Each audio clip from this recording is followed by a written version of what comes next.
একুশ আগুন রঙের পাখি। কবি রুদ্র গোস্বামী। একুশ কি মা? একুশ একুশ একটা পাখির জন্মদিন। পাখি? ওর কি নাম, কি রং? ওর নাম বাংলা ভাষা, আর ওর আগুন রং। ও কোথায় থাকে? তোমার, আমার, আমাদের বুকের মধ্যে থাকে।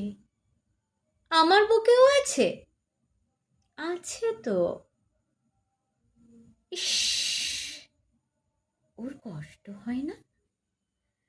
উড়তে ইচ্ছে হয় না সারাদিন শুধু বুকের ভেতর? ওরে তো, এই যে আমি কথা বলছি, তোমার দিকে উড়ে যাচ্ছে। তুমি কথা বলছো, আমার দিকে উড়ে আসছে। কোথায়? দেখতে পাচ্ছি না তো।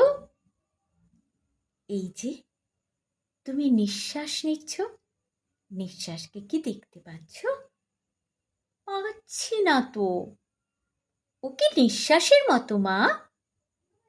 এতক্ষণে ঠিক বুঝেছ। ও বুকের মধ্যে কোথায় থাকে?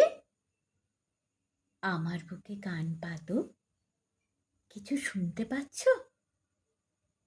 পাচ্ছি তো।